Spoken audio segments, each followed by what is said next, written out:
temple gates, we enter India, that spicy land that is somewhere east of Suez. Here a people that worship all things beautiful have built glorious temples that tower heavenward in never-dying splendor. Concrete dreams of long-forgotten sculptors carved with extreme delicacy and richness, living stone more than 1,500 years old. Precise as if sculptured but yesterday, they defy the centuries without crumbling. Sacred animals range row upon row, with innumerable gods and goddesses, all massed in a complexity of form. Adjoining the temple stands the magnificent pool called Tepakulakulam, whose richness and splendor dates back to the time when it was the pleasure palace of an East Indian prince.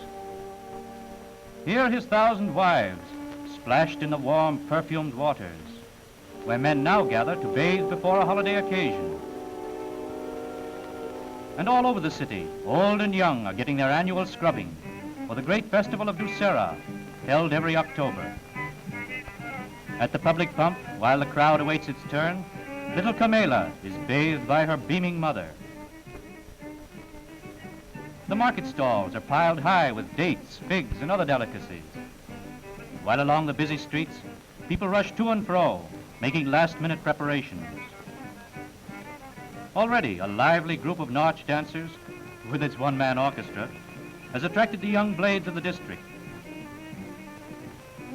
and gives this dashing young dandy something to think about. All roads lead to the celebration, and mendicant priests come wearing necklaces of sacred betel nuts. On the road, they pass the giant figure of Nandi, the holy bull.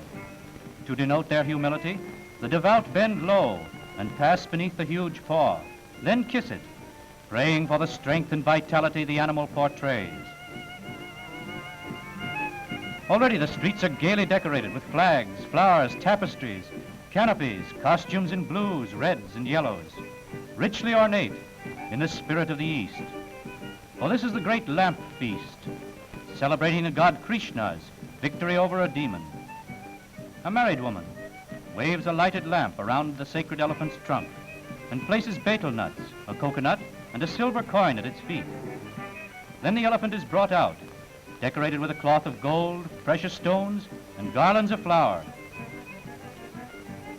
Treading slowly to the muted measure of drums and flutes, he seems to sense his own importance on this great occasion.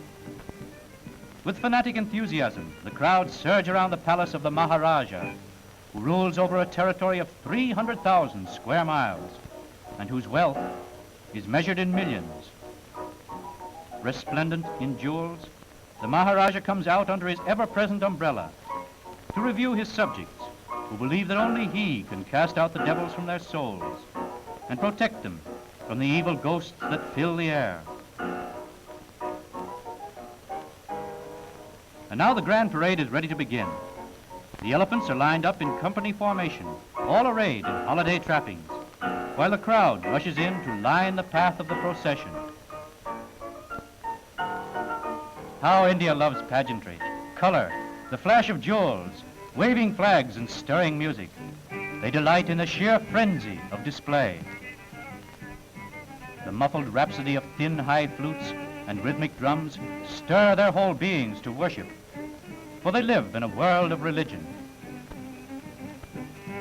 Idols and outward pageantry are but their symbols of religious ideas, outward forms of inner thoughts.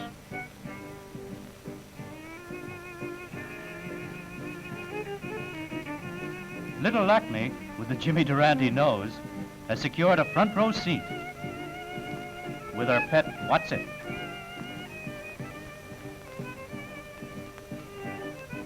And now, because of the special occasion of a visit by the Viceroy, another parade is added. It is an historic pageant showing the various means of transportation in India's history from earliest times. Dancing bears, always a source of entertainment in the East, take part in the procession. But baby doesn't like bears. This golden carved litter once carried a proud princess, and this elaborate affair transported a Maharaja. Pack camels, loaded with spices, sandalwood, and ivory. More camels dragging a covered wagon, not unlike those of our own prairies. Also the stagecoach. And a camel cart with small wheels. More ox carts and carriages, their attendants wearing the costumes of bygone days. One with a devil's mask, a caravan of the ancient vehicles of generations of dead men. This woman watching the parade might almost be in it. And now in gorgeous array come the carriages of the Victorian era. To us, the gay 90s. Of course, these are drawn by camels instead of a tandem team of bays. But east is east and west is west. And so finally, the parades come to an end. But the fun's just beginning. They push and jostle each other, anxious to be the first at a ceremony so unusual that it could take place only in India. No, the crowd is not on fire, but by order of the Maharaja, they are being doused with a mixture of magenta perfume and rare oils that stain their white clothing red, a bond of everlasting friendship between the Maharaja and his subjects. The formal ceremony is now over. Everyone seeks his own pleasure. Many go to the amusement park, where they enjoy a ride on the granddaddy of all Ferris wheels. It's propelled by hand and doesn't go very high, but they get a thrill out of it just the same. And the little horses on the merry-go-round are like everything else in India. They tread on air. Shades of Coney Island. A spinning table as I live. Probably some enterprising Yank sold it to him.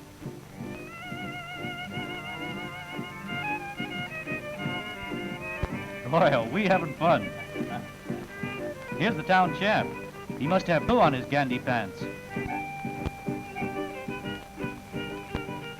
Uh-oh, there he goes.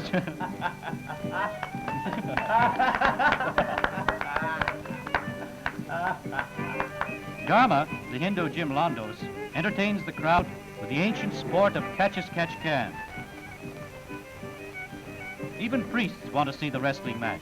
Markings denote the caste. But not all priests are at the games.